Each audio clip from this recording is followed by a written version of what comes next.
Attention pour le décompte final. 10, 9, 8, 7, 6, 5, 4, 3, 2, 1, stop. Allumage du gaz. Allumage des AP, décollage.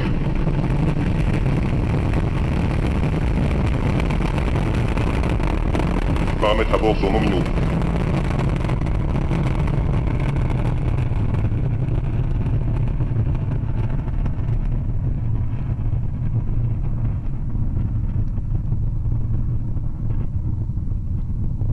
One for the history books, and in the memory of the late great Muhammad Ali, the rumble in the Amazon jungle tonight is that mighty Ariane 5 ECA as she roars into the sky above Kourou. My 10th time that I've called a launch takes my breath away every time.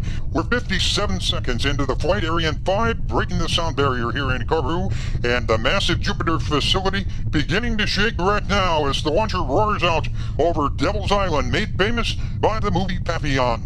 1,300 tons of thrust breaking the Ariane 5, free from the bonds of Earth's gravity. 90% of that power coming now from the two boosters, each one 31 meters tall, 100 feet. They're burning 240 tons of solid propellant in 2 minutes, more than 2 tons a second. When the boosters have done their job, and that'll be in less than a minute from now, Ariane will be 70 kilometers in the sky, traveling more than a mile a second, faster than a speeding bullet. And you can see on the bottom of the screen the numbers, pertinent numbers for tonight's launch, and that data being collected from Galiata tracking station on the big hill behind us here at Jupiter. Engineers there evaluating all the data in real time. 2:07 into the flight, the VIP's still on the patio, and they're waiting for the burnout and jettison of the twin solid rocket boosters coming up in about 3 seconds from right now. And you will be hearing the announcement of the separation of the EAPs, boosters, and the boosters will have done their job. They will fall away, and we won't need them any longer. And that will be occurring. There you see the animation. We've now lost about 600 tons worth of weight. The mass of the launcher, 180 tons, and all that's gone in about 2 minutes. The lighter we get, the faster we go. The next major event will be the jettisoning of the fairing. We'll see that in a moment. It'll be gone in a few seconds. And it has protected the satellites on the ground, and in the early minutes of the flight into the sky, there you see the animation of the quaff, or the fairing going away. We just lost 2 more tons. There's some great video from an earlier mission showing what it looks like as the fairing drops away. And the launcher is now 118 kilometers above Earth. We're technically in space. We still have a long, long way to go, however. I call your attention to the animation. You see all the numbers on the bottom of the screen. And we also will be watching the desired flight path in a moment on the upper right-hand side of the screen. See that curve and the green dot? We want to follow that curve perfectly. That means our performance is nominal. More key officials at Jupiter, Bruno Girard, the Vice President of Ariane Space responsible for the establishment here in French Guiana, Joël Donadel, the head of ESA's offices here in Kourou, and Bernard Chamoul, the head of CSG for Kness. The main cryogenic stage, or EPC, now burning. It burns for about 9 minutes. And the EPC is really just a huge fuel tank. It holds 150 tons liquid oxygen, 25 tons of liquid hydrogen.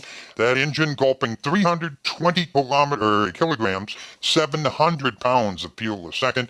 That's 500 times more than a jet engine. You know, I have absolutely no idea what the fuel mileage is on the Ariane 5, but it is built for speed and power, and in that arena, who cares about fuel economy? It is a workhorse. And there you see that we're moving out over the Atlantic Ocean. You know, I live in Denver, and one of the questions I frequently get from people is, why do I come here to French Guiana for a rocket launch? When do you come down here? Well, the space base is only 500 kilometers, 300 miles north of the equator. The Earth rotates faster at the equator than it does, say at Kennedy Space Center in Florida.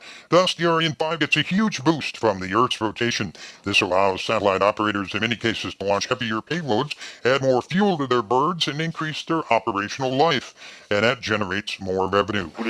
Just one more reason that Arianespace is the undisputed champion of the commercial satellite launch industry. Oh, and another question people ask, what about hurricanes? Well, I'm not a meteorologist, but the European Space Agency evaluated locations for the base. One thing they learned, hurricanes in the Western Hemisphere don't drop this low. Look at those pictures of the replay, just 6 minutes, 28 seconds into flight as the Ariane 5 roared off the launch pad here in French Guiana.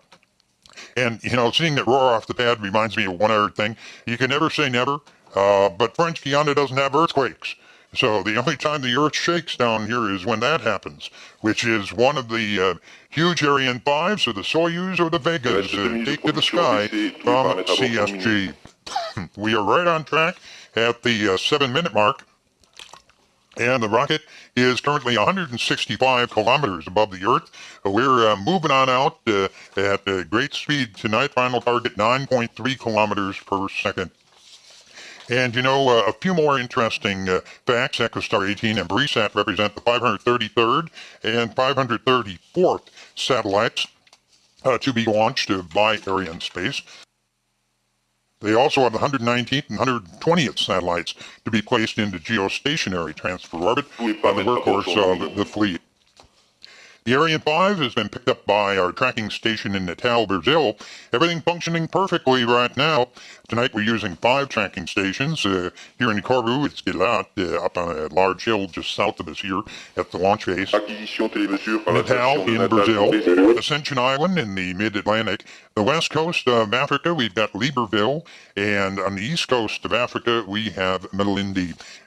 Ariane sends data to those ground stations, and that tells us how the flight is progressing in real time. And one of the secrets behind the whole thing is the teams evaluate absolutely every aspect of the mission. And they share that with all the customers. And every single time we fly this complex machine, it's better and better. And the Ariane 5 ECA has definitely proven itself. Our next major event, the cutoff of the main stage, or the EPC. And there's Fin de la propulsion de l'étage principal cryotechnique. Image and the announcement from the DDO. The main stage has now completed its job, and the upper stage has begun its mission. There you see images from a previous flight. You notice a little flash of light there? Well, the ignition, just before ignition, small rockets on our side of the upper stage fired, and that allowed the upper stage to move away, and then we safely ignite its engine and continue on the journey. Of course, immediately we dumped off those small rockets because, again, the lighter rockets fly faster.